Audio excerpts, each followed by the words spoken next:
Good evening, Ram Ram, नमस्कार, जय हिंद। मैं संदीप सिवाल स्वागत करता हूं आप सभी बच्चों का आपके अपने बेहतरीन और शानदार लर्निंग प्लेटफॉर्म पर। उम्मीद करता हूं आपका परिवार एकदम स्वस्थ होगा, तंदुरुस्त होगा और खाकी वर्दी की तैयारी में आप लोग जी जान से जुटे हुए होंगे। जितने भी बच्चे मेरे साथ आज के सेशन में लाइव जुड़ते जा रहे हैं, एक बार फटाफट मेरे को बता दीजिएगा ऑडियो वीडियो एकदम परफेक्ट है, क्लियर है, ओके है। और उम्मीद करता हूं आप लोगों की दिवाली बड़ी शानदार रही होगी। और मेरे दोस्त, अगली बार जो हम दिवाली मनाएंगे वो खाकी वर्दी पहनकर मनाएंगे। तो इसी डेडिकेशन के साथ मेरे दोस्त आप लोग आरडब्ल्यू परिवार के साथ जुड़े हुए हैं और बहुत जल्दी आप लोगों को आपका जो रोजगार है, जो खाकी वर्दी पहनने का सपना है, वो पूरा होगा। तो दिवाली बहुत अच्छी गई होगी आप लोगों की। Good evening, good evening, good evening, Ram Ram, नमस्कार, जय हिंद। जितने भी बच्चे जुड़ते जा रहे हैं, उम्मीद करता हूं कि दिवाली एकदम जबरदस्त आप लोगों की गई होगी। बेटा हम जो पढ़ रहे थे ना, तो दिवाली के ऊपर 2-3 दिन की अपनी छुट्टी भी हो गई थी ना, क्लास हो नहीं पाई। तो आप लोग शायद भूल तो नहीं गए होंगे कि हम जो पढ़ रहे थे बेटा, वो क्या पढ़ रहे थे? वो हम पढ़ रहे थे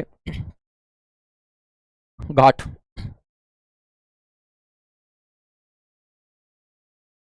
और बच्चों, घाट मैंने आपको बताया था कि हम अपने भारत के अंदर 2 घाट लेके चलेंगे, जिसमें एक घाट होगा आपका वेस्टर्न घाट और बेटा एक होगा ईस्टर्न घाट।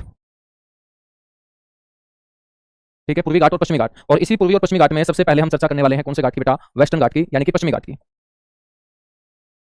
ये जो पश्चिमी घाट है, इसका दूसरा नाम भी मैंने आप लोगों को बताया था। इसी पश्चिमी घाट को हम क्या बोलते हैं? सह्याद्री घाट बोलते हैं। क्या बोलते हैं? सह्याद्री घाट बोलते हैं। बेटा ये जो सह्याद्री घाट है ना, ये 1600 किलोमीटर लंबा घाट है। तो इसकी जो लंबाई होगी वो कितने किलोमीटर होगी? 1600 किलोमीटर। और मैंने आपको ये भी बताया था कि ये भारत की दूसरी सबसे लंबी पर्वतीय श्रेणी है। तो सबसे लंबी पर्वतीय श्रेणी भारत की हिमालय है। तो बच्चों, हिमालय के बाद दूसरी सबसे लंबी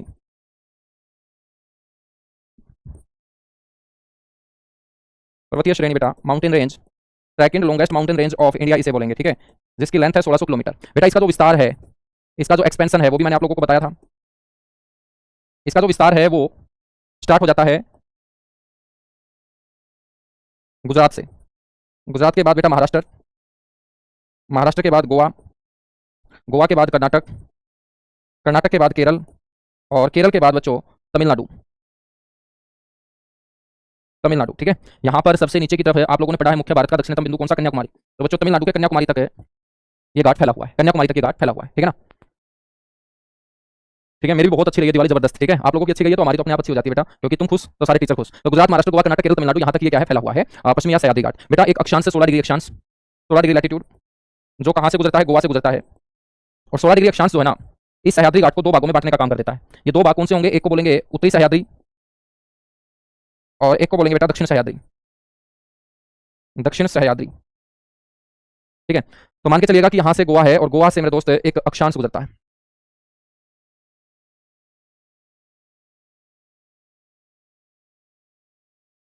मान के चलिएगा ये 16 डिग्री अक्षांश है और ये 16 डिग्री अक्षांश से गुजर रहा है। ये कहाँ से गुजर रहा है? गोवा से। ये गोवा है, ठीक है। ये 16 डिग्री बच्चों उत्तरी अक्षांश है, नॉर्थ लैटिट्यूड बोल देंगे। तो इसके ठीक ऊपर का जो सह्याद्री होगा, इसे हम बोलेंगे उत्तरी सह्याद्री। इसको क्या बोल देंगे? उत्तरी सह्याद्री, क्योंकि सिर की तरफ है। और नीचे वाला जो होगा बेटा, इसे हम क्या बोल देंगे? इसको हम बोल देंगे दक्षिण सह्याद्री।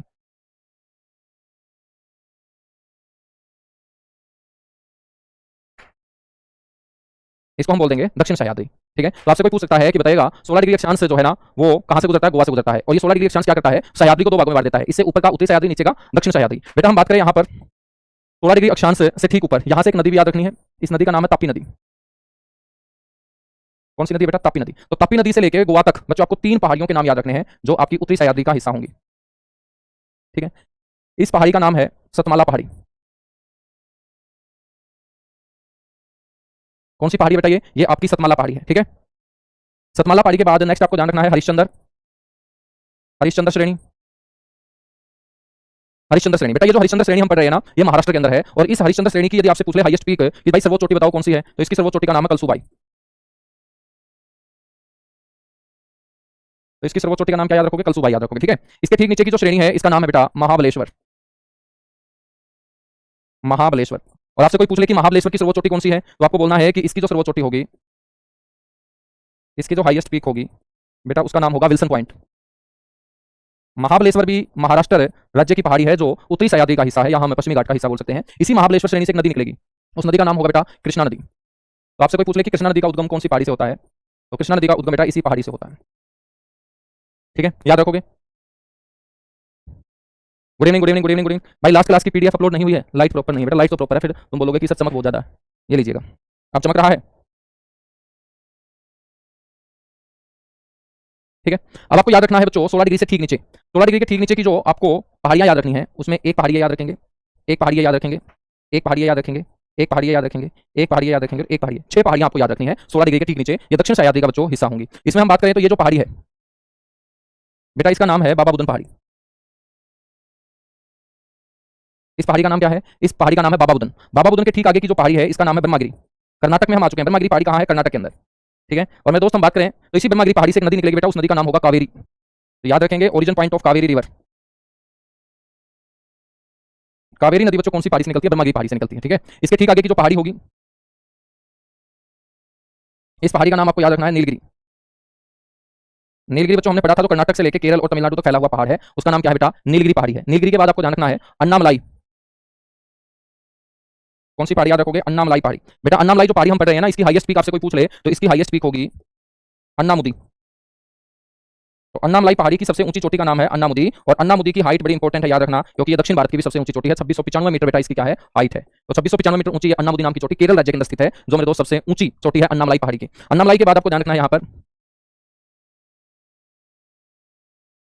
कार्डेमम पहाड़ी। कार्डेमम, कार्डेमम जिसे हम इलायची भी बोलते हैं। तो कार्डेमम या इलायची की जो पहाड़ी है ये केरल राज्य के अंदर लोकेटेड है, केरल राज्य के अंदर स्थित है। ठीक है। और इसके ठीक नीचे की पहाड़ी का नाम है पालनी की पहाड़ी। कौन सी पहाड़ी है बेटा? ये पालनी पहाड़ी। और आपसे कोई पूछ ले कि पालनी पहाड़ी जो है वो कौन से राज्य में है? तमिलनाडु राज्य के अंदर। और पालनी पहाड़ी के ऊपर एक हिल स्टेशन आपको पढ़ने को मिलेगा जिसका नाम होगा कोडाई कनाल। तो कोडाई कनाल नाम का हिल स्टेशन में दोस्त ये आपको ध्यान रखना है, पालनी की पहाड़ी के ऊपर स्थित आपका एक हिल स्टेशन होगा। ठीक है। तो ये सारी की सारी जो पहाड़ियां मैंने आपको पढ़ाई है, 9 पहाड़ियां मैंने पढ़ाई है बच्चों। 16 डिग्री के ठीक नीचे 6 पहाड़ी और 16 डिग्री के ऊपर 3 पहाड़ी। तो ये 9 पहाड़ियां ताप्ती नदी से लेकर बच्चों कन्याकुमारी के बीच लेफ्ट हैंड साइड में इस वेस्टर्न घाट का हिस्सा है। और ये जो रेंज फैली हुई है ये 1600 किलोमीटर तक फैली हुई है, और हिमालय के बाद दूसरी सबसे लंबी माउंटेन रेंज बच्चों इसे बोला जाता है। गुजरात, महाराष्ट्र, गोवा, कर्नाटक, केरल, तमिलनाडु इन राज्यों में ये फैली हुई है। हम बात करें तो ये जो वेस्टर्न घाट है ना, ये बेटा जो वेस्टर्न घाट है ये 8वां सबसे बड़ा जैव विविधता वाला क्षेत्र है। 8वां सबसे बड़ा जैव विविधता वाला क्षेत्र है बच्चों, यहां हम बोल सकते हैं इंग्लिश में बायोडाइवर्सिटी एरिया। ठीक है। 8th लार्जेस्ट बायोडाइवर्सिटी एरिया है ये आपको ध्यान रखना है बच्चों। हम बात करें यूनेस्को के द्वारा United Nation for educational, scientific and cultural organisation, UNESCO, जो मेरे दोस्त एक बहुत बड़ी संस्था है जो एजुकेशन के ऊपर, साइंस के कामों के ऊपर क्या करती है? काम करती है। ये आप लोगों को पता होना चाहिए। ठीक है ना। हम बात करें तो यूनेस्को के द्वारा वर्ष 2012 में बेटा जो पश्चिमी घाट हम पढ़ रहे हैं ना, तो इस पश्चिमी घाट के 39 स्थानों को, कितने स्थानों को? 39 स्थानों को, 39 साइट्स को बच्चों वर्ल्ड हेरिटेज साइट घोषित किया गया था। बड़ा इंपॉर्टेंट क्वेश्चन है, वर्ल्ड हेरिटेज साइट, या हम बोल सकते हैं विश्व धरोहर स्थल। क्या बोल देंगे इसको? हम बोल देंगे विश्व धरोहर स्थल। तो 39 स्थानों को एक साथ वर्ष 2012 में यूनेस्को के द्वारा पश्चिमी घाट पर बच्चों विश्व धरोहर स्थल के रूप में इनको क्या कर दिया गया था? घोषित कर दिया गया था। याद रखेंगे, बड़ा इंपॉर्टेंट है बच्चों। हम बात करें तो भारत का पहला बायोस्फीयर जो रिजर्व क्षेत्र है वो वेस्टर्न घाट पर ही घोषित हुआ था। तो भारत का प्रथम बायोस्फीयर रिजर्व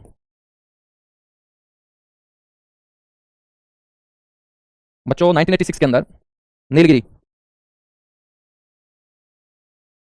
ठीक है। तो नीलगिरी जो है बच्चों ये पहला बायोस्फीयर रिजर्व क्षेत्र है भारत का, तो 1986 के अंदर घोषित किया गया था। ये भी कौन से घाट का हिस्सा होगा? ये भी वेस्टर्न घाट का ही हिस्सा होगा। वेस्टर्न घाट की खास बात मैं आपको बताऊं तो यहाँ पर जैव विविधता तो है ही है। पश्चिमी घाट मेरे दोस्त किसके लिए फेमस है? पश्चिमी घाट जो फेमस है ना, एक तो अधिक गर्मी के लिए, यहाँ पर गर्मी बहुत ज्यादा है। गर्मी के साथ साथ बच्चों वर्षा भी ज्यादा है, यहाँ अधिक वर्षा है। ठीक है। आपको पता होना चाहिए कि मानसून की पहली बारिश जो होती है बेटा वो केरल राज्य में होती है, और केरल राज्य जो है वो कौन से घाट का हिस्सा है? वेस्टर्न घाट का हिस्सा। तो मानसून की शुरुआत बच्चों इसी घाट से होती है। जब यहाँ पे बारिश ज्यादा है तो वर्षा ज्यादा है, गर्मी ज्यादा है, तो यहाँ पर जैव विविधता भी बहुत ज्यादा मिलेगी। तो जैव विविधता के लिए फेमस होगा। ठीक है। इसके अलावा यहाँ पर बच्चों आपको सदाबहार वन देखने को मिलेंगे, एवरग्रीन, सदाबहार और घने वन आपको यहाँ देखने को मिलेंगे। ठीक है। समझ में आई बात? यदि मैं वर्षा की बात करूँ तो यहाँ 200 सेंटीमीटर वार्षिक से भी ज्यादा वर्षा बच्चों दर्ज की जाती है वेस्टर्न घाट के ऊपर। ठीक है ना। बेटा हम बात करें तो वेस्टर्न घाट के ऊपर ही आपकी साइलेंट वैली, साइलेंट वैली आप कहाँ पढ़ते हो? केरल के अंदर। शांत घाटी जो हम बोलते हैं, मौन घाटी जिसे बोलते हैं, केरल राज्य के अंदर बेटा ये भी वेस्टर्न घाट का ही क्या होगा? हिस्सा होगी। वेस्टर्न घाट का क्या होगी? हिस्सा होगी। ठीक है। तो ये हमारा वेस्टर्न घाट हुआ कंप्लीट। अब हम बात करेंगे ईस्टर्न घाट की। यहाँ तक बात क्लियर हुई? फटाफट बताएगा, उसके बाद आगे बढ़ेंगे बेटा। सर जी यहाँ जलवायु कैसी पाई जाती है? बिल्कुल, यदि मैं बात करूँ वेस्टर्न घाट की क्लाइमेट की, यहाँ क्लाइमेट कैसी है? तो बेटा यहाँ पर क्लाइमेट है ट्रॉपिकल। जब गर्मी ज्यादा है तो गर्म क्षेत्रों की जो जलवायु होगी वो कैसी होगी? ट्रॉपिकल होगी, यानी कि उष्णकटिबंधीय होगी। तो यहाँ पर उष्णकटिबंधीय जलवायु पाई जाती है। उष्ण का मतलब गर्मी होता है। ठीक है। तो यहाँ की जो जलवायु है वो ट्रॉपिकल होगी, उष्णकटिबंधीय जलवायु आपको देखने को यहाँ मिलेगी। ठीक है ना बेटा। अब हम बात करते हैं ईस्टर्न घाट की।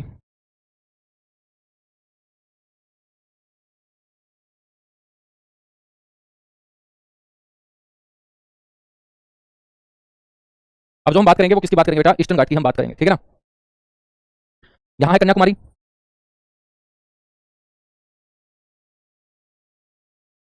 ठीक है। और यहाँ पर एक पहाड़ी है बेटा जिसका नाम है गरजात पहाड़ी।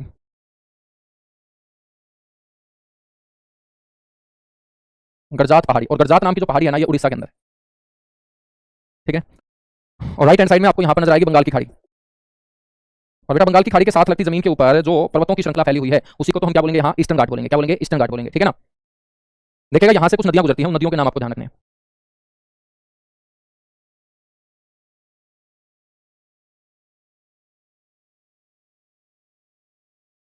ये चार नदियां आपको इस तरीके से ध्यान रखना है, और ये ईस्टर्न घाट की मुख्य चार नदियां हैं जो बच्चों पूर्वी घाट की तरफ बह के आती हैं। ये जो नदी है इसका नाम है बेटा कावेरी नदी, जो कर्नाटक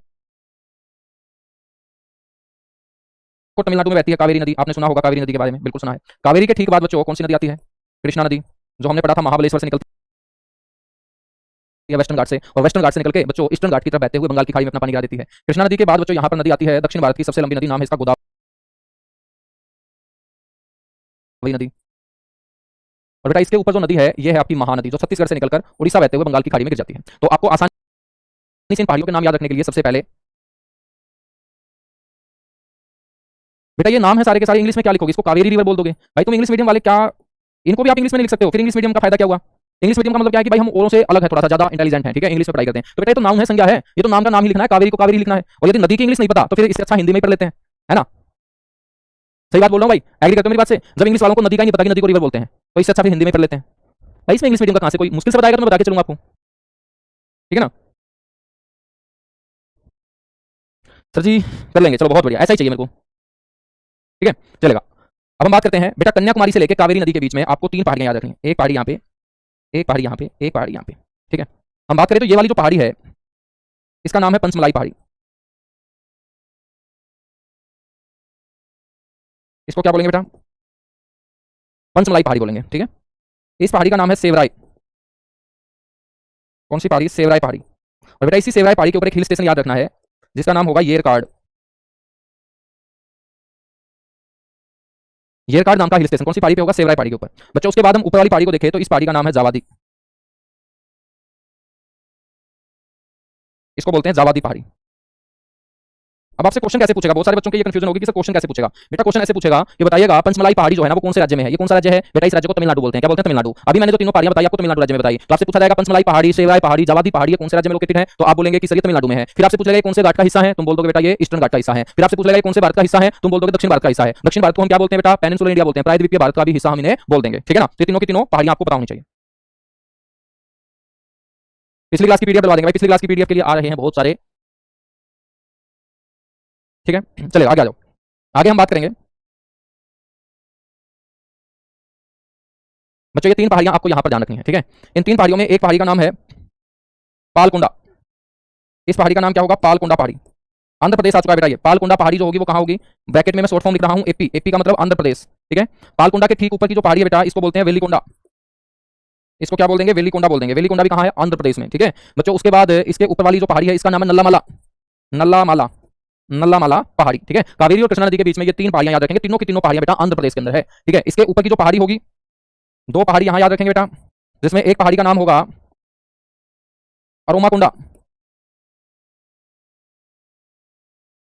अरोमाकुंडा, ठीक है। और एक पहाड़ी का नाम होगा बेटा जिंदागढ़ा। तो ये पांचों की पांचों जो पहाड़ी गोदावरी नदी और कावेरी के बीच में पढ़ा रहा हूं बच्चों, ये पांचों की पांचों पहाड़ी कौन से प्रदेश के अंदर होगी? आपको बताना चाहिए आंध्र प्रदेश के अंदर होगी। ये जो जिंदागढ़ा आप पढ़ रहे हो बच्चों, ये जिंदागढ़ा इसकी हाइट 1690 मीटर है, और 1690 मीटर ऊंची ये जिंदागढ़ा ईस्टर्न घाट की सबसे ऊंची चोटी है, पूर्वी घाट की सर्वोच्च चोटी, हाईएस्ट पीक ऑफ ईस्टर्न घाट। इसको बोल देंगे हाईएस्ट पीक ऑफ ईस्टर्न घाट, ठीक है। ये पूर्वी घाट की बच्चों सर्वोच्च चोटी हो जाएगी। अरोमाकुंडा जो आपको मैं पढ़ा रहा हूं, अरोमाकुंडा की हाइट है बेटा 1680 मीटर, और अरोमाकुंडा जो है ये सेकंड हाईएस्ट पीक होगी ईस्टर्न घाट की, second highest peak of eastern Ghat बेटा क्या हो जाएगा? अरोमाकुंडा हो जाएगा, ठीक है ना। इसके ऊपर की जो पहाड़ी है वो आपको याद रखना है, दो पहाड़ियां बेटा आपको यहां याद रखनी है, एक तो ये और एक गरजात पहाड़ी। इस पहाड़ी का नाम है मल्लागिरी,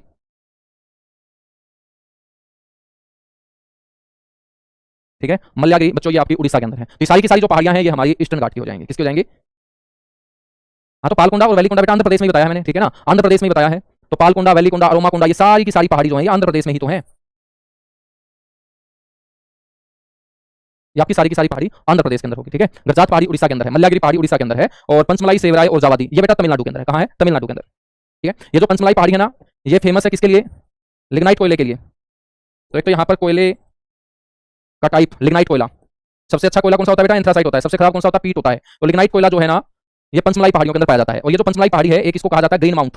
ये भी याद रख लीजिएगा, कभी आपसे पूछ ले कि कौन सी पहाड़ी को ग्रीन माउंट कहा जाता है, तो बेटा ग्रीन माउंट के नाम से पंचमलाई पहाड़ी को जाना जाता है। इसे किस नाम से पुकारा जाता है? ग्रीन माउंट के नाम से इसे पुकारा जाता है, ठीक है ना। नहीं बेटा, ईस्टर्न घाट की दूसरी सबसे ऊंची चोटी अरुमाकोंडा होगी और 1680 मीटर इसकी हाइट है, जिंदागढ़ की 1690 है, ठीक है ना।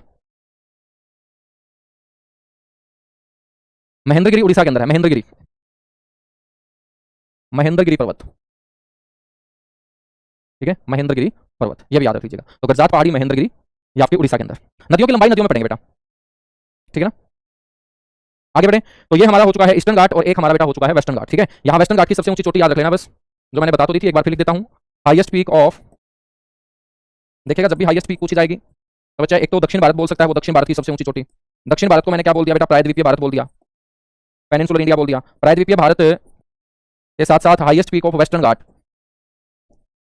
तो बच्चों आंसर एक ही बनेगा, उस आंसर का नाम होगा अन्नामुदी। और ये अन्नामुदी नाम की चोटी बच्चों, इसकी लोकेशन जरूर याद रख लेना।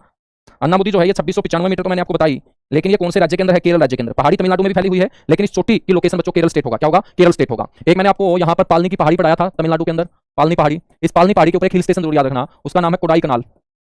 उस हिल स्टेशन का नाम क्या होगा? कोडाई कनाल हिल स्टेशन होगा। हिल स्टेशन के ऊपर घूमने फिरने जाना बच्चों जब तुम नौकरी लग जाओ तब, क्योंकि हिल स्टेशन पैसे के साथ ही अच्छे लगते हैं ना। अब जब जेब में पैसा खत्म हो जाएगा तो फिर पहाड़ अच्छे नहीं लगेंगे। यहां तक चीजें क्लियर हुई? एक बार फटाफट बताएगा।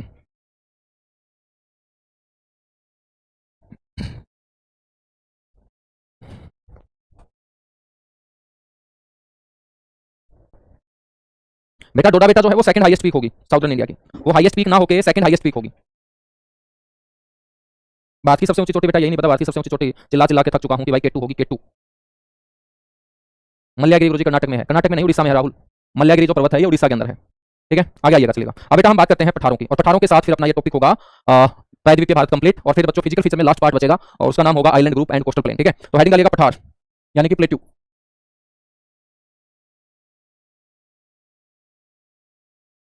बेटा पठार जो होता है ना वो क्या होता है? कम ऊंचाई वाला उठा हुआ समतल भाग। पठारों की ऊंचाई ज्यादा नहीं होती, ठीक है। हम बात करें तो पठारों की जो आकृति होती है ना बेटा, शेप, वो टेबल के जैसी होती है, मेज के जैसी। और मेज आप लोगों ने देखा होगा कि मेज क्या होता है? ऊपर से फ्लैट होता है, ठीक है ना। तो बच्चों पठार भी जो होते हैं वो ऊपर से क्या होते हैं? फ्लैट होते हैं, समतल होते हैं। पठारों की जो इंपॉर्टेंस है बच्चों वो हमारी जिंदगी में किसको लेकर होती है? मिनरल्स को लेकर। तो ये सोर्स होते हैं किसका? मिनरल्स का,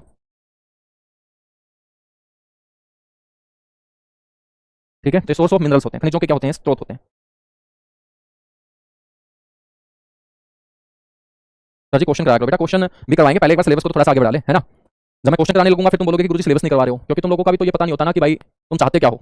तो ये धीरे धीरे चीजें दिमाग में आएंगी। आप चाहते हो कि यार एक बार ही हमने पढ़ लिया तो एक बार ही दिमाग में छप जाना चाहिए। बेटा एक बार तो ना ये मेरे दिमाग में छपे, ना मेरे से पहले कोई और टीचर आया होगा उसके दिमाग में छपे। वो टीचर भी बार बार इनको पढ़ाता है, बार बार पढ़ता है, डेली प्रैक्टिस करता है, खुद अपने हाथों से ऐसे लिखता है, तब जाके उसके दिमाग में छपते हैं। तो आपके दिमाग में भी कब छपेंगे? जब आप बार बार प्रैक्टिस करोगे। और जीके के अंदर कोई भी जो आपका टॉपिक है वो आपका अच्छे से कब होगा? जब आप 3 से 4 बार उसकी रिवीजन करोगे, ठीक है। आपने 3 से 4 बार किसी भी टॉपिक की रिवीजन की ही नहीं है, और जब तक आप 3 से 4 बार किसी टॉपिक को रिवाइज करोगे नहीं तो बेटा ये दिमाग में छपेंगे नहीं, ठीक है। आप जो है वो चाहते हैं कि यार एक बार में ही हमने जिंदा गड्ढा पढ़ लिया तो दोबारा जिंदगी में कभी ना पढ़ना पड़े। बच्चों जीके के अंदर चीजों को मजबूत करने के लिए, लगातार दिमाग में सेट रखने के लिए उसको 3 से 4 बार पढ़ना पड़ेगा। तो 3 से 4 बार आप पढ़ोगे ना, 3 से 4 बार आप पढ़ोगे तो ये इजीली याद हो जाएंगे, इतना मुश्किल नहीं है। सबसे पहले बच्चों हम पठार की बात करेंगे, तो बहुत सारे पठार हम यहां पढ़ने वाले हैं। सबसे पहला पठार होगा बेटा यहां दक्कन का पठार, डेक्कन प्लेट्यू। दक्कन का मतलब ही दक्षिण होता है, ठीक है। तो आपको याद रखना है बेटा कि डेक्कन यानी कि दक्कन, दक्कन का मतलब ही दक्षिण होता है। तो आपसे कोई पूछ ले कि बताइएगा भाई दक्कन का जो पठार है इसकी स्थिति क्या है, लोकेशन क्या है, तो आप बोलेंगे तापी नदी के दक्षिण में। जो हमने तापी नदी पढ़ी थी तो बेटा उस तापी नदी के दक्षिण में ये स्थित है।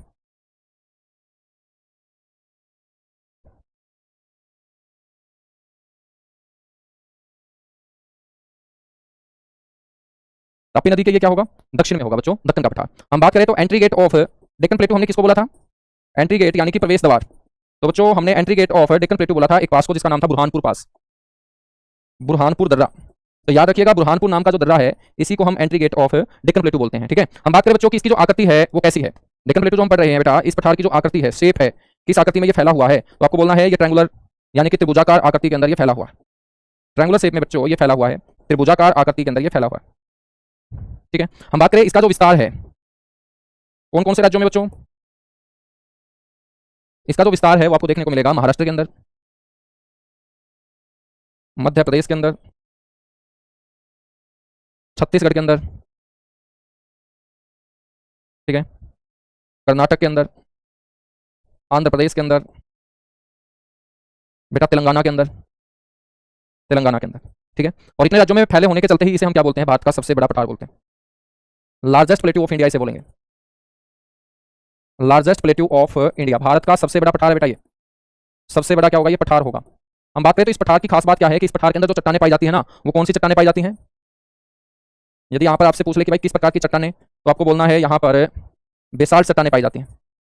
कौन सी चट्टानें, बेसाल्ट। बेसाल्ट बच्चों इग्नियस रॉक होती है, आग्नेय चट्टान, ठीक है। जब चट्टानें पढ़ाऊंगा तब आपको बताऊंगा कि किस तरीके से ये बेसाल्ट चट्टानें बनती हैं। तो बेटा ये जो बेसाल्ट चट्टानें हैं ना, इनके टूटने से, बेसाल्ट चट्टानों के टूटने से जिस मिट्टी का निर्माण होता है वो मिट्टी होती है ब्लैक सॉइल। ब्लैक सॉइल बोल सकते हैं, कॉटन सॉइल बोल सकते हैं, ठीक है, यानी कि काली मिट्टी या कपासी मिट्टी। काली मिट्टी या कपासी मिट्टी का विस्तार आपको कौन से पठार में देखने को मिलेगा बेटा, जहां पर बेसाल्ट चट्टानें मिलेंगे। बेसाल्ट चट्टानें कौन से पठार में है, दक्कन के पठार के अंदर है, ठीक है। तो काली मिट्टी या हम बोल सकते हैं दक्कन ट्रैप से बनी मिट्टी, दक्कन ट्रैप, ठीक है। तो दक्कन ट्रैप से कौन सी मिट्टी का फॉर्मेशन होता है, ब्लैक सॉइल का। बताइएगा हिमानी जा, एक दो आप बताइएगा कि क्या हमने छोड़ा है। हिमानी जा आप सिर्फ लिख लेते हो बेटा, लेकिन आप बता नहीं पाते हो, ठीक है। आप मेरी क्लास के आगे जो भी पेपर में आया है वो कॉपी, वो पेपर, वो किताबें खोल के बैठा करो, मेरे को बताया करो। सिर्फ एक चीज लिख देते हो आप लोग कि सर ये छूट गया, लेकिन ये नहीं बता पाते कि क्या छूट गया, है ना। तो एक बार हिमानी जा फटाफट बताओ, पहले तो आपका ही ये डाउट मैं क्लियर करता हूँ। और मेरे को पता है तुम नहीं बता पाओगी, क्यों नहीं बता पाओगी, क्योंकि आप ऐसे ही अंधेरे में तीर छोड़ देते हो कि हाँ बस टीचर को बोल देते हैं ये छूट गया, हमें पता नहीं है क्या छूट गया। बताओ फटाफट क्या छूटा है, यहाँ बताइएगा गुड़िया, टेलीग्राम पे नहीं, यहाँ बताइएगा। जब मैं आपसे लाइव क्लास में पूछ रहा हूँ, आप टेलीग्राम का क्यों इंतजार कर रही हो, फटाफट बताओ एक बार, उसके बाद ही मैं आगे बढ़ूंगा। आप टेलीग्राम का नाम ले दोगे, टेलीग्राम पे नहीं, अभी लाइव सेशन में बताओ क्या छूट पड़ा है, फटाफट बताओ एक बार, फिर आगे बढ़ेंगे। बेटा वेस्टर्न घाट के अंदर कौन सी मिट्टी पाई जाती है, कौन सी नदियां हैं, ये सारा का सारा हम नदियों वाले टॉपिक में कवर करेंगे। मिट्टी वाला काम मिट्टी वाले टॉपिक में काम करेंगे, खेतीबाड़ी वाला काम खेतीबाड़ी वाले टॉपिक में कवर करेंगे। ऐसा थोड़ी है कि वेस्टर्न घाट में मैं सारी की सारी चीजें बता रहा हूँ। हम जब बंदरगाह पढ़ेंगे तो वेस्टर्न घाट की अलग बंदरगाह पढ़ेंगे, ईस्टर्न घाट की अलग बंदरगाह पढ़ेंगे, ठीक है ना। जब हम नदियां पढ़ेंगे तो वेस्टर्न घाट के अंदर अलग से नदियां गिराएंगे, ईस्टर्न घाट की तरफ अलग से नदियां गिराएंगे। आप देखिएगा हिमानी जा आपका एक भी मैसेज नहीं आया है, ठीक है, एक भी कमेंट आपका नहीं आया है, बस आप ऐसे मत बोला करो। थोड़ा सा सामने वाला जब टीचर पढ़ा रहा है तो, ठीक है बेटा। ये जो दक्कन का पठार है ना, इसको हम फिर अलग अलग राज्यों के अंदर अलग अलग नामों से पुकारते हैं। बस एक बार बोल के साइड हो जाती है। तुम ये मत सोचा करो कि पहली बार पढ़ा रहा है तो जिंदगी में पहली बार ही पढ़ा रहा होगा ना। तुम जैसे पता नहीं कितने बच्चों को मैं दोस्त पढ़ाता हूँ, मैं डेली ही पढ़ाता हूँ, ठीक है, ऑफलाइन भी पढ़ाता हूँ, ऑनलाइन भी पढ़ाता हूँ, तो मेरे को भी पता है कि क्या आया है क्या आने वाला है। ऐसा थोड़ी कि मुंह उठा के वैसे ही आ गया हूँ मैं, है भाई। तो थोड़ा बहुत तुम टीचर के ऊपर भी विश्वास कर लिया करो। मैं भी तो ये चाहता हूँ ना कि तुम हर पेपर में क्वेश्चन ठीक करके आओ, या मैं ये चाहता हूँ कि भाई तुम्हारा कोई क्वेश्चन ठीक नहीं होना चाहिए जो मैं पढ़ा रहा हूँ, ऐसा थोड़ी सोचूंगा मैं। छूटा नहीं होगा, वो आगे के चैप्टर में मैं कवर कराता चलूंगा, क्योंकि हर टीचर का पढ़ाने का अलग अलग सिस्टम होता है ना। ऐसे कितने बच्चे पढ़ाते हो तुम, पहले तो मेरे बेटा थोड़ी सी रिस्पेक्ट देना सीखो तुम, ठीक है। जिस माँ बाप ने पैदा किया है उसको भी यही बोलते हो क्या कि तुमने मेरे को पैदा ही क्यों किया, तुमने ये क्यों किया, थोड़ी सी रिस्पेक्ट देना सीख, ठीक है। तेरे से उम्र में भी बड़ा मिलूंगा, वजन में भी ज्यादा मिलूंगा, और दिमाग में भी ज्यादा मिलूंगा, है। कितने बच्चे पढ़ाते हो, तो बेटा एक बार आप गूगल पे नाम टाइप कर लेना मेरा, आपको आइडिया लग जाएगा मैं कितने पढ़ाता हूँ हर साल, और कितने बच्चे लगते हैं, और कितने बच्चों को खाकी वर्दी का सपना पूरा करने में साथ दिया, सहयोग किया है, ठीक है ना। और जैसे तुम्हारी भाषा मेरे को लगता नहीं है कि खाकी वर्दी तुम पहन लोगे, कुछ बच्चों की भाषा तो ऐसी है कि बेटा यदि खाकी वर्दी तुमने पहन भी ली तो उस डिपार्टमेंट का क्या होगा जिस डिपार्टमेंट में तुम जाने वाले हो। तुम्हें ना इज्जत देनी आती है, ना तुम्हें बात करनी आती है, ना तुम्हें क्वेश्चन किस तरीके से हम पूछ रहे हैं।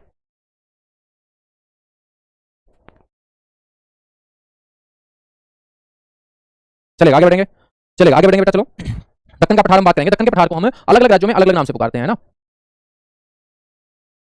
हम बात करें कर्नाटक स्टेट की, तो कर्नाटक के अंदर बच्चों हम इसे बोलेंगे धारवाड़ पठार। धारवाड़ का पठार बोल देंगे या मैसूर का पठार बोल देंगे,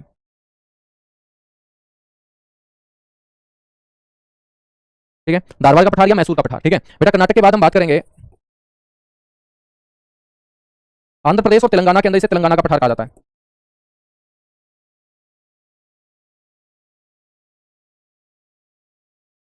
तेलंगाना का पठार कहा जाता है, ठीक है ना, ठीक है। तो इसे क्या बोलेंगे बेटा हम, तेलंगाना का पठार इसे हम बोल देंगे, ठीक है।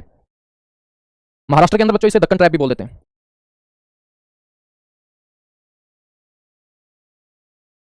दक्कन ट्रैप भी इसे हम बोल देते हैं, ठीक है। दक्कन के पठार के बाद बच्चों नेक्स्ट पठार आपको ध्यान रखना है, छोटा नागपुर का पठार।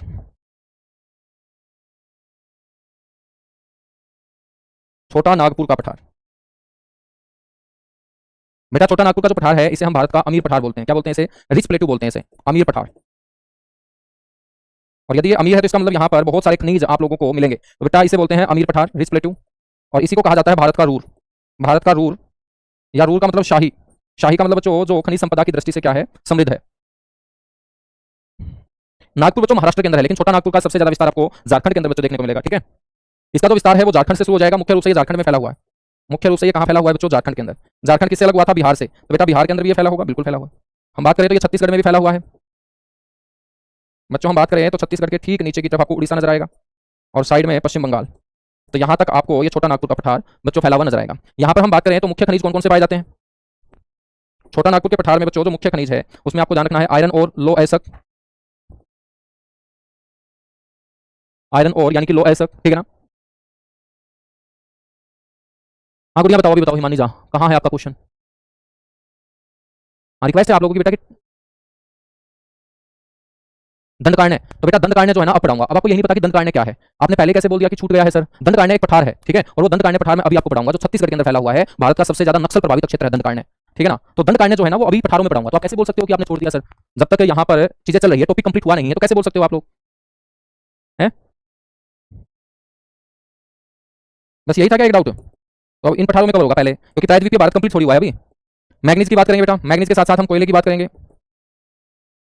कोयला, कोयला जो है बच्चों ये धनबाद क्षेत्र में सबसे ज्यादा पाया जाता है, ठीक है, और रानीगंज के अंदर। धनबाद और रानीगंज जो है वो किसके लिए फेमस है, कोयले के लिए फेमस है, ठीक है। तो लो एसक, मैग्नीज, कोयला, यूरेनियम, बच्चों ये छोटा नागपुर के पठार के अंदर पाए जाने वाले मुख्य खनिज आपके होंगे, ठीक है। इसके अलावा हम बात करेंगे यहाँ पर अब्रक भी पाया जाता है, अब्रक। और अब्रक जो पाया जाता है बेटा वो हजारीबाग के अंदर। हजारीबाग जो क्षेत्र है वो किसके लिए फेमस है, अब्रक के लिए। और अब्रक का इस्तेमाल जो होता है वो विद्युत उत्पादन में किया जाता है। किसमें किया जाता है, विद्युत उत्पादन में किया जाता है, ठीक है ना।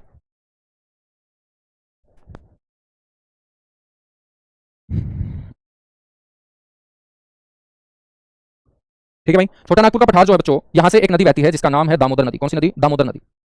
मान के चलिएगा कि ये पूरा का पूरा छोटा नागपुर का पठार वाला क्षेत्र है। ये आपका छोटा नागपुर का पठार है बेटा। छोटा नागपुर का ये क्या है, पठार, पूरा का पूरा, ठीक है। अब इस क्षेत्र से दो नदियां बहती हैं इंपॉर्टेंट। एक नदी है यहाँ जो है दामोदर नदी, और दामोदर नदी अपना पानी हुगली नदी में गिराती है बेटा। इसे बंगाल का अभिशाप बोलते हैं, बंगाल का दुख बोलते हैं, ठीक है, दामोदर नदी। और यहाँ पर एक नदी बहती है नीचे की तरफ, इसका नाम होगा सवर्ण रेखा नदी। कौन सी नदी होगी, सवर्ण रेखा नदी। बच्चों हम बात करें तो दामोदर नदी और सवर्ण रेखा नदी के बीच में आपको एक प्लेटू नजर आएगा, ठीक है। यहाँ पर एक पठार नजर आएगा, इस पठार को हम बोलते हैं रांची का पठार। तो रांची का पठार कोई अलग नहीं है बेटा, छोटा नागपुर के पठार का हिस्सा है, ठीक है। दामोदर नदी और सवर्ण रेखा नदी के बीच जो एक पठारी हिस्सा है उसे हम रांची का पठार बोलते हैं। यहाँ पर भी बच्चों एक पठार है जिसको हम बोलते हैं हजारीबाग पठार। तो इसका नाम क्या होगा, हजारीबाग पठार होगा। बच्चों इस छोटा नागपुर के पठार के पूर्वी हिस्से में भी एक पठार है, इसको बोलते हैं कोडरमा पठार। तो आपसे पूछ ले कि कोडरमा पठार किसका पार्ट है, तो आप बोलेंगे कोडरमा जो पठार है वो पार्ट है सर छोटा नागपुर के पठार का। छोटा नागपुर के पठार का बच्चों ये क्या हो जाएगा, हिस्सा हो जाएगा। यहां तक चीजें क्लियर हुई, चलेगा। अब हम बात करेंगे मेघालय के पठार की। अगला जो पठार है बेटा वो है मेघालय का पठार। अब मेघालय का पठार मैं आपको कहां पढ़ा रहा हूं, प्रायद्वीपीय भारत में पढ़ा रहा हूं ना। तो आपको ये ध्यान रखना है कि ये किसका हिस्सा है, पार्ट है बच्चों ये पेनिनसुलर इंडिया का। पेपर में ये बड़ा इंपॉर्टेंट क्वेश्चन पूछा जाता है कि बताइएगा ये कौन से भारत का हिस्सा है, तो आप बोलेंगे ये प्रायद्वीपीय भारत का हिस्सा है। तो बच्चों मेघालय का जो पठार है वो पार्ट है किसका, बच्चों हम बात करें तो ये यहां पर कुछ पहाड़ियां हैं, यहां पर कुछ पहाड़ियां हैं। इन पहाड़ियों को बोलते हैं राजमहल पहाड़ी। और राजमहल पहाड़ी जो है बेटा वो झारखंड में। राजमहल पहाड़ियों के खत्म होते ही ये आपका गैप आता है, एक क्षेत्र आता है, ये गैप आता है, गैप। बेटा इस गैप को बोलते हैं मालदा गैप। क्या बोलते हैं इसको, मालदा गैप बोलते हैं, ठीक है। और इस मालदा गैप के खत्म होते ही जो पठार शुरू होता है ना उसे बोलते हैं मेघालय का पठार। क्या बोलते हैं बेटा, उसे मेघालय का पठार बोलते हैं। अब क्वेश्चन कैसे पूछा जाएगा, क्वेश्चन ऐसे पूछा जाएगा कि राजमहल पहाड़ियां और मेघालय का पठार एक दूसरे से अलग है, कौन से गैप से होते हैं, उस गैप को हम मालदा गैप बोलते हैं। क्या बोलते हैं, मालदा गैप, ठीक है ना। ठीक है, तो बेटा राजमहल पहाड़ी और मेघालय का पठार एक दूसरे से अलग किससे होंगे, मालदा गैप से होंगे, मालदा गैप से होंगे। बच्चों यहां पर भी एक पठार है और इस पठार का नाम है कार्बी एब्लोंग पठार। अब कुछ बच्चे बोल रहे थे कि सर डीपली लेके चलो, तो बेटा ये डीपली ही है, ये शायद नाम आप पहली बार सुन रहे होंगे, कार्बी एब्लोंग पठार। बेटा ये जो कार्बी एब्लोंग नाम का पठार है ना, ये आसाम राज्य में, कौन से राज्य में है, आसाम राज्य में। और इन दोनों को भी जो अलग करता है बच्चों, वो एक गैप अलग करता है, उस गैप को बोलते हैं मालदा गैप। क्या बोलते हैं उसे, मालदा गैप। तो आपसे पूछ ले कि मेघालय का पठार और कार्बी एब्लोंग पठार दोनों एक दूसरे से अलग कौन से गैप से होते हैं, तो आपको बोलना है मालदा गैप से अलग होते हैं। किससे अलग होते हैं बेटा, मालदा गैप से, ठीक है ना। बेटा हम बात करेंगे कि यहां पर कुछ पहाड़ियां हैं, यहां पर कुछ पहाड़ियां हैं और यहां पर कुछ पहाड़ियां हैं। बेटा इन पहाड़ियों को बोलते हैं गारो पहाड़ी, इस पहाड़ी को बोलते हैं बेटा खासी पहाड़ी, जो बीच में है इन पहाड़ियों को बोलते हैं खासी पहाड़ी, और नीचे की तरफ बच्चों ये जो पहाड़ियां हैं इनको बोलते हैं जयंतिया पहाड़ी। क्या बोलते हैं इनको? जयंतियां। तो गारो खासी जयंतियां जो विश्व में सबसे ज्यादा वर्षा कराने के लिए जिम्मेदार है, ये कौन से पठार का पार्ट हो जाएंगी? मेघालय के पठार का। और मेघालय का पठार बच्चों यदि मैं बात करूं तो पश्चिम में मालदा गैप राजमहल पहाड़ियों से इसको अलग करेगा, पूर्व में मालदा गैप कार्बी आंगलोंग पठार जो आसाम का हिस्सा है उससे ये अलग होगा। ठीक है बच्चों, हम बात करें तो गारो पहाड़ी जो है ना, इसी गारो पहाड़ी के ऊपर एक चोटी है जिसका नाम है नोकरेक। नोकरेक पी किसे बोलते हैं बेटा? नोकरेक चोटी। और नोकरेक चोटी जो है ना, ये मेघालय के पठार की सबसे ऊंची चोटी होगी, तो ये आपकी हाईएस्ट पीक होगी। 1412 मीटर इसकी हाइट है। तो नोकरेक चोटी बच्चों आपको ध्यान रखना है, जिसकी हाइट है 1412 मीटर, मेघालय के पठार की ये सर्वोच्च चोटी होगी, मेघालय के पठार की ये सबसे ऊंची चोटी होगी। ठीक है ना। हम बात करते हैं बेटा खासी की जो पहाड़ी है, खासी की पहाड़ी में एक तो यहां पर आपको नजर आएगा मासिनराम, जो विश्व में सबसे ज्यादा वर्षा वाला स्थान है। मासिनराम के पास ही आपको नजर आएगा चेरापूंजी। मासिनराम से पहले सबसे ज्यादा वर्षा विश्व में कहां होती थी? चेरापूंजी में। और बेटा मेघालय की आगे राजधानी नजर आएगी शिलोंग। कौन सी राजधानी नजर आएगी? शिलोंग। ठीक है, तो मासिनराम, चेरापूंजी और शिलोंग कौन सी पहाड़ी का हिस्सा होगा? खासी पहाड़ी का हिस्सा होगा, खासी पहाड़ी का हिस्सा होगा। ठीक है बच्चों, ये मेघालय का पठार होगा आपका। अच्छे से समझ में आ गया होगा? अच्छे से समझ में आ गया होगा? ठीक है बेटा, मैंने क्रॉस चेक कर लिया है कि ईस्टर्न घाट की दूसरी सबसे ऊंची चोटी बेटा अरोमाकोंडा होगी, 1680 मीटर। बिल्कुल। पारसनाथ जो आप लोग पूछ रहे हैं, पारसनाथ, तो बेटा ये छोटा नागपुर के पठार में ही स्थित है। पारसनाथ, पारसनाथ एक आपका तीर्थ स्थल है।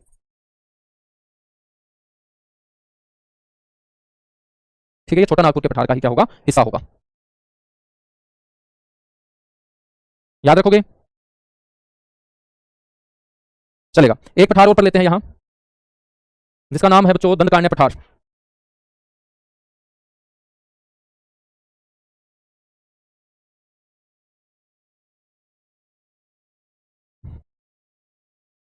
एक और पठार आपको याद रखना है, दंडकारण्य पठार। बेटा दंडकारण्य पठार का जो विस्तार है वो कहां से लेकर कहां तक फैला हुआ है? तो पहली बात तो विस्तार को लेकर क्वेश्चन बहुत कम आता है। ठीक है, यहां जो पॉइंट मैं आपको बता के चल रहा हूं वो पॉइंट बड़े इंपॉर्टेंट होंगे। इसका विस्तार बेटा शुरू हो जाएगा आपका छत्तीसगढ़, उड़ीसा और आंध्र प्रदेश। ठीक है, सबसे ज्यादा इसका विस्तार छत्तीसगढ़ के अंदर आपको देखने को मिलेगा। तो छत्तीसगढ़ में इसका विस्तार सबसे ज्यादा होगा, छत्तीसगढ़ में इसका विस्तार सबसे ज्यादा होगा। इसके अलावा हम बात करेंगे उड़ीसा में और आंध्र प्रदेश में भी बच्चों दंडकारण्य पठार फैला हुआ है। अब दंडकारण्य पठार मैं आपको कहां पढ़ा रहा हूं? पेनिनसुलर इंडिया, प्रायद्वीपीय भारत में। तो आपको प्रायद्वीपीय भारत में ही बोलना है बच्चों। ठीक है ना। हम बात करें तो ये दंडकारण्य जो पठार है ना, इसको बच्चों दो भागों में हम तोड़ देते हैं, उपखंड। इसके दो उपखंड में एक तो आ जाएगा बस्तर का पठार,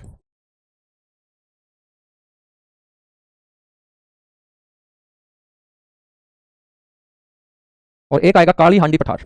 अब तुम बताओ, तुमने ये पठार कभी सुना है बच्चों? काली हांडी पठार, फटाफट बताओ, बताइएगा। काली हांडी बोल देते हैं इसको, काला हांडी बोल देते हैं? तो ईमानदारी से बताना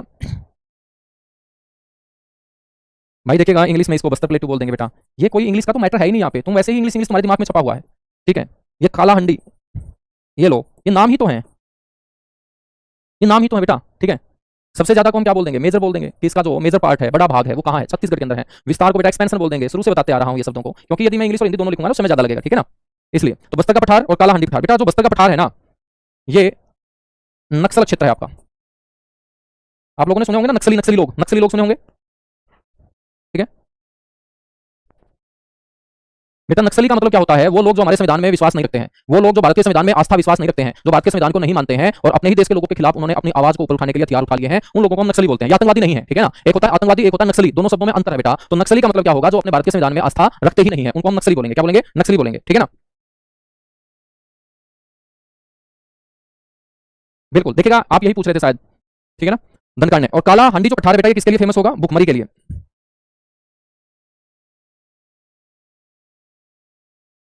भुखमरी के लिए बेटा ये क्या होगा? प्रसिद्ध होगा। ठीक है ना, कि भाई भुखमरी जहां सबसे ज्यादा है, जिस पठारी हिस्से में भुखमरी ज्यादा है, जहां बहुत गरीब लोग हैं, अपने खाने का भोजन भी बच्चों इकट्ठा नहीं कर पाते हैं। ठीक है, चलेगा। अब आप अपने डाउट पूछ लिएगा। ठीक है, 5 मिनट में आपको देता हूं, जितने भी आपके डाउट है फटाफट पूछेगा। ठीक है, हिमांशी जाकर डाउट क्लियर हो चुका है, दंडकारण्य पठार वो बोल रही थी, दंडकारण्य पठार में पढ़ा चुका हूं। इसके अलावा कल की क्लास में हम मालवा का पठार पढ़ेंगे, बच्चों बुंदेलखंड का पठार पढ़ेंगे, कोरोमंडल पठार पढ़ेंगे, बाकी अभी और भी पठार पेंडिंग है। और पठारों के कंप्लीट होते ही हम बच्चों अपना लास्ट पार्ट कंप्लीट करेंगे फिजिकल फीचर ऑफ इंडिया का। उस लास्ट पार्ट का नाम होगा कोस्टल प्लेन, तटीय मैदान एंड आइलैंड ग्रुप, यानी कि द्वीप समूह। क्या? द्वीप समूह। फटाफट बताएगा गुरुजी। कल का टॉपिक होगा coastal plain and island group.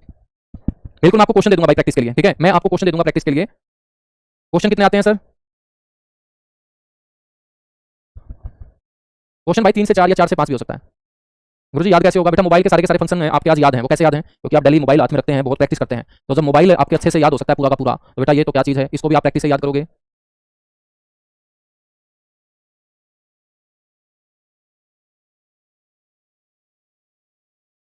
Syllabus कब खत्म होगा बेटा? पेपर से पहले सिलेबस खत्म हो जाएगा।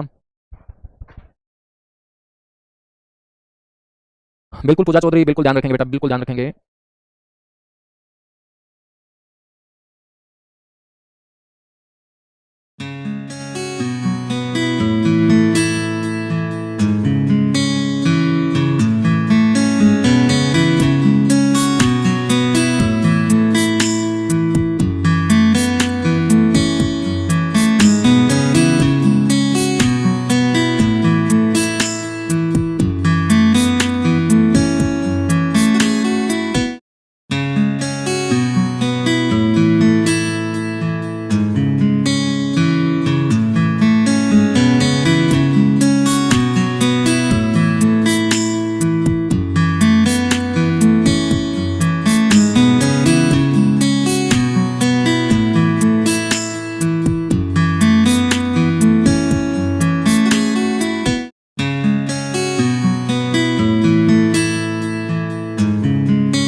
पामीर का पठार था बेटा, पामीर। पामीर का पठार जो है ना वो अपने उत्तर में, भारत के उत्तर में है पामीर का पठार, ठीक है, जिसको रूफ ऑफ वर्ल्ड बोलते हैं।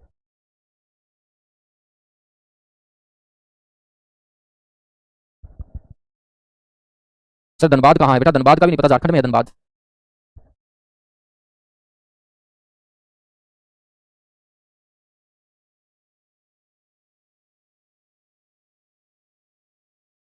चलेगा बच्चों, thank you, bye bye, love you आप सभी को दोबारा से दिवाली की बहुत बहुत शुभकामनाएं। और बिल्कुल पॉजिटिव होकर पढ़ा करो बेटा, कोई भी चीज छूटेगी नहीं। आप लोगों को डीपली से डीपली मैं ज्योग्राफी कवर कराने का काम कर रहा हूं ताकि आपका कोई भी क्वेश्चन ना छूटे, ठीक है ना। तो एक बार आप टॉपिक कंप्लीट होने दिया करो, उसके बाद अपनी राय दिया करो कि सर ये रह गया, तब तो हम मानेंगे। तो जब तक कंप्लीट नहीं होता कोई भी टॉपिक तो आप अनावश्यक कमेंट करने से बचा करो, ठीक है, क्योंकि ये जो एनर्जी आप लगा रहे हो कमेंट करने में, ये एनर्जी आपको रिवीजन में लगानी है, बार बार इन चीजों को रिवाइज करना है, ठीक है।